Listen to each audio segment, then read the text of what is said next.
కలియుగ వైకుంఠంగా పేరుగాంచిన తిరుమలలో శ్రీ వెంకటేశ్వర స్వామిని దర్శించుకోవటానికి సామాన్యుల నుంచి సెలబ్రిటీలు పోటెత్తుతారు. శ్రీవారిని దర్శించుకుని మొక్కులు చెల్లించుకుంటారు. అయితే స్వామివారిని దర్శించుకోవటానికి వివిధ మార్గాలున్నాయి. సర్వదర్శనం, ఉచిత దర్శనం, స్పెషల్ దర్శనం, వీఐపీ బ్రేక్ దర్శనం, ఇలా పలు మార్గాల్లో వెంకన్నను దర్శనం చేసుకుంటారు.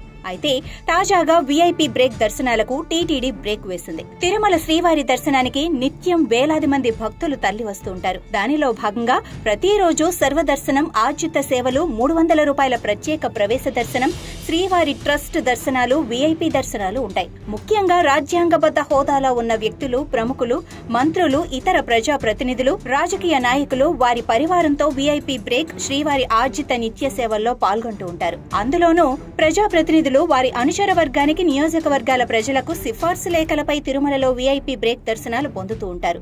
ఈ వీఐపీ బ్రేక్ దర్శనాలు ప్రతిరోజు ఉదయం సమయంలో ఉంటాయి.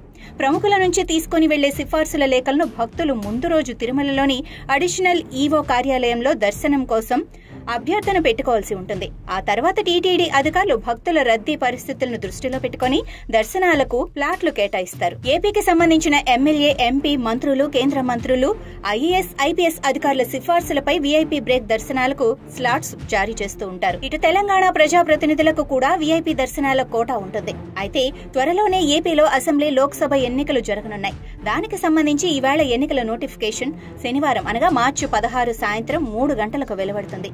ఈ నేపథ్యంలో టీటీడీ కీలక నిర్ణయం తీసుకుంది. శనివారం నుంచి వీఐపీ బ్రేక్ దర్శనాలకు సిఫార్సు లేఖల స్వీకరణ రద్దు చేసింది.